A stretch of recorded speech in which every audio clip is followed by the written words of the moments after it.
Hiya. You may be seated, please. All our friends who have come and visitors who have come from outside Nyanza, good morning. Hamjambo. Happy New Year.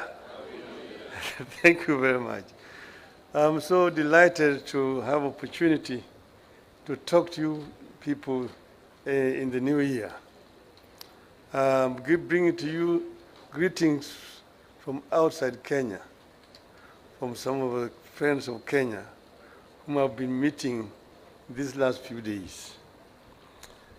Now we also welcome here to LV Marina.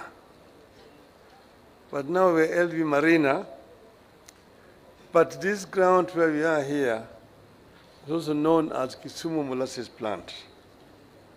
So I think it is perfect in order to explain to you people, because I know that the media is going to be making a lot of speculations about how and why we are doing this.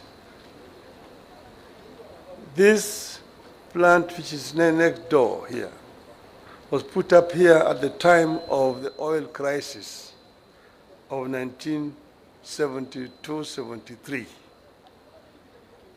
The government came up with the idea of setting up a plant to manufacture ethanol from sugar production, and that this ethanol will be blended with the fuel, a ratio of about 25%, to reduce the cost of imports of oil, which was being done at that time, because the price of crude had gone up so high. Then the construction then started. The government went into partnership with some other companies. But while that was going on, because then OPEC had been established, and OPEC kept on increasing the prices of crude. But then, all of a sudden, the oil prices began to go down. The crude price began to go down. And the oil companies here were not very much in favor of blending, because they would prefer to import the crude from outside, because they do make their money actually in the high seas before the product land here. So they themselves also sabotaged the construction of this plant. So later on, the government decided to auction that plant. That plant was auctioned, and we bought it in an auction. We were the highest bidder at the fall of the hammer. When we bought it, there was issue of land. They said that we were only selling the assets, not the land. Then we said, of what use are those equipment? What use are those buildings on the ground to somebody if you're not selling it with the land? Then they said you should negotiate the land separately with the government. And therefore they decided not to transfer to us. We had paid a deposit. So we went to court. After a lengthy process, eventually the court ruled against us, and we kept quiet. Then later on, they did not now find any buyer. They asked for the second lowest. Second lowest was not interested. The third lowest was not interested. So the matter ended there. Later on now, the government decided to invite people again to express interest. We expressed interest. Again, we were the lowest. So we said, now you do this. This time they agreed to also transfer with the land. So we paid for the land separately and for the plant also. That's how we took over. Then we went into partnership with the South African company, and eventually we managed to complete the construction of the plant and launched it and started manufacturing ethanol for molasses. This plant was put up here in Kusumu because of the reason of the proximity to the sugar plants, manufacturing companies in the region. Moroni, Shemelil, Miwani, Mumias, and Zoya. But then, unfortunately, in the process of of this confusion, when the plant was not being operated, Muhoroni came up also with another ethanol plant. This is called agrochemicals. So now Muhoroni was now not available as a supply of raw material to this plant. Then Mumias, which was the biggest source of supply, also decided to put up their own ethanol plant in Mumias. So we now found ourselves short of raw materials for this plant here. We looked around. Of course, we are getting from Sony, from Chemelil, Miwani had gone dead, from Zoya, but all that was inadequate. And on the other side, there was Butali that was established, and also West Kenya in the west, in the other side. So we now had a problem of raw materials.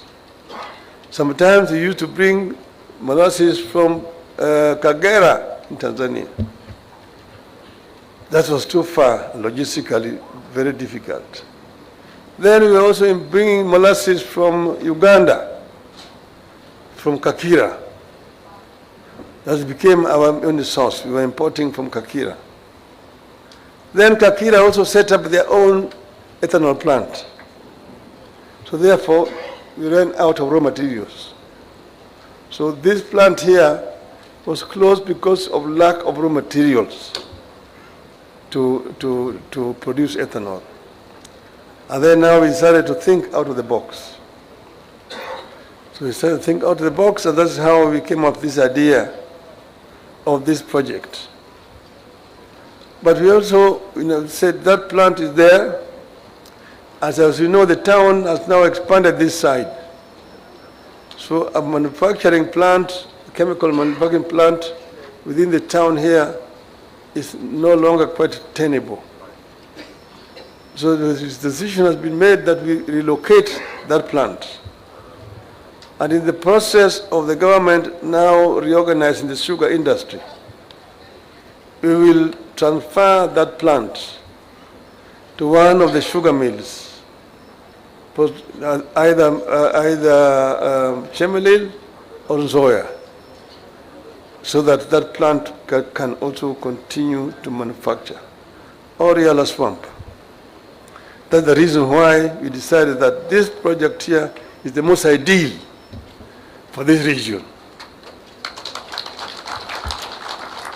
And I negotiated with my brother,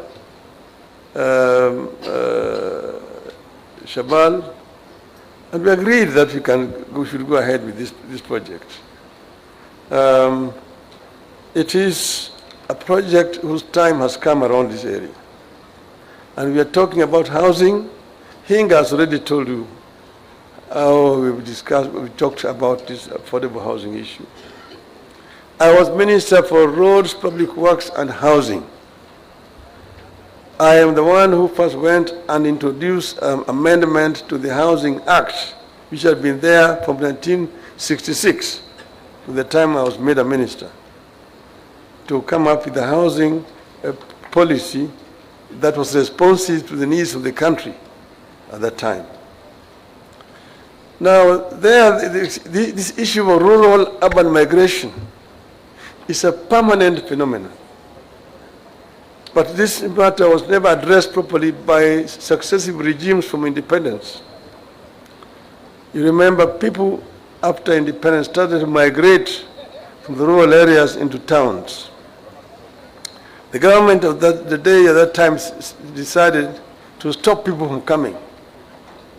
Mzee said, Rudi mashambani. Even songs were coined. Mzee kasema rudi mashambani, hakuna kazi. People went back to land and found nothing useful to do, eventually came back to town. The colonial government was addressing this issue properly. You see most of these estates in our towns. Even in Kusumu here, you had Shorimoyo, you had Lumumba, you had Makasembo, and so on. That were built at that time. In Nairobi, you have so many of them. In Mombasa. Nothing happened after independence. So people came into towns and there was no housing. As a result, people started to put up structures, informal structures. And the government now christened them informal settlements. That's how we ended up with Kibra, we ended up with Madare, Mukuru, Wanjenga, and all those, the equivalent here in Kusumu, in Kakamega, in Mombasa, and so on and so forth. So I went to Malaysia and Singapore and saw what they had done to deal with this issue, because rural-urban migration is a permanent phenomenon. People will move from the rural areas to go to urban centers in search of employment. So you need to address it. And the way they're addressing it is a comprehensive policy where you deal with issue of shelter, issue of employment, issue of education, issue of health, and recreation. So all those units that they were building there in Malaysia had those in itself. You have got houses, but then also you have workshops where people work. And then you have got a market where they put their wares. And then you have schools where people go. Then you have got a health center. And then you have got a social amenities where people go and exercise. So that is the integrated development, urban development, which they did in Malaysia and also in Korea, and the same thing in Singapore. So this was my idea, that we do this in all our urban centers. We started in Kibra. We did also one unit in Kiambu. We also did in Mombasa. But now this is a responsibility which is in the hands of Mr. Hinga and his people. But I'm happy that they are now agreed to work together with the private sector, because this is not something that can be left purely to the government. They need an input of the private sector in order to be able to deal with this challenge of shelter in our country. So it serves me to confirm Kisumu's emerging status as a progressive city and county that is preparing for the future. And I really want to thank the governor for the work that is done here in Kusumu. The future belongs to the cities that offer higher standards of life, including better homes, better schools for our children, good hospitals, good social amenities, and good jobs. I believe that the best way to give every resident a stake in a city or an urban center is to give them a good home or house. That way, we create a city where every member has more stake in its security, health, and continued prosperity. This project is a contribution to the realization of that firmly held belief. I must thank the leadership of the county and the management of the city, the deliberate efforts to position Kusumu as the go-to place, not just in Western Kenya, but in the country and in the region. This is confirmed when I was in this week. I was in Harare, I was in Joburg, I was in Windhoek in Namibia, I was in Gaborone in Botswana, I was in Bambani in Lesotho. But all those places there, they know that the cleanest city in town, they will tell you about Kigali, and they will tell you about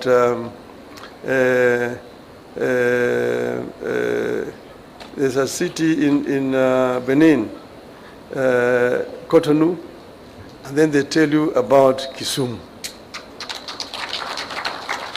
Kusumu is always there. The proliferation of slums in our urban centers, Kusumu included, has led to the inability of the county authorities to provide adequate services to their citizens. Many of our cities and towns face problems securing and distributing sufficient supplies of clean water to the residents, ensuring effective solid waste management and proper sanitation. In addition to challenges in providing necessities like electricity, health centers, schools, and playgrounds, among other basics. So I just want to say that this groundbreaking is just the beginning of what I believe will be a game changer, not just for Kusumu, but for Kenya as a whole. LB Marina will create jobs, attract tourists, and stimulate local businesses. With its close proximity to the airport and its integrated design, we expect this development to position the city and the Western Kenya as a destination of choice for global investors, businesses, and visitors. We hope that visitors will come to Kusumu, and conferences will be held here in Kusumu, and this will help the people of Kusumu. It will help the economy of this region generally, because as you know, Kusumu is equidistant. Kakamega is next door, Busia, that's other there, Bungoma, you have got Kericho, you've got Nandi Hills, Kapsabet, you've got Kisii, Nyamira, Homa Bay, Kisumu Dala. So we welcome our friend from Mombasa. I want to tell you a story about Mombasa and Kusumu. You know, they built a railway line from Mombasa all the way to Kusumu. It was called Kenya-Uganda Railway. Now somebody will ask, why was it called a Uganda Railway and it only ended in Kusumu? The reason is because at that time Kusumu was part of Uganda. It was the capital of Eastern Province of Uganda, which went all the way up to Nakuru. And that's what Idi Amin was trying to claim. So now in those days, there was no lifts or cranes. People used to carry goods on the back. When the ships brought goods in Mombasa, they would be lifted and put on the wagons, the train. Then the train will bring them all the way to Kusumu. And when they arrived here, then they will now remove them from the train and put them into the ship to be taken across to Port Bell in Uganda. So people would remove the goods, their bags, and take down to the ship. When they came here, they found people who are much stronger. They said, hawa watu ni stronger than wale Waswahili huko Mombasa. So that's how they started to import labor from here to Mombasa. And so we found the Jaluos and Banyalas working there in Mombasa, and the dock workers. That is the history. Now walipofika kule wanakaa Mombasa, baadaye wanapata buibui. Sasa kupata buibui Sasa akienda kufanya kazi, anafanya kazi, akirudi namna hii anaingia, oh mwanangu, najua umechoka kabisa, karibu. Sasa kuna maji moto imewekwa pale ya kuosha mguu. Karibu mwanangu. Alafu anafisha mguu, chakula iko tayari. Anakaa. Jamaa anasahau ya kwamba bibi aliwacha hapa nyumbani.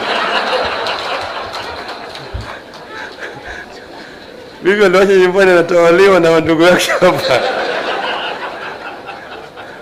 Sasa jamaa anakaa, anasahau kabisa alikuwa mmoja bibi na watoto hapa. Anakaa mpaka jamaa anakufa. Sasa jeneza ndio inakuja. Ndio wakasema Mombasa kuingia ni harusi, kutoka ni matanga. Asanteni sana. Welcome.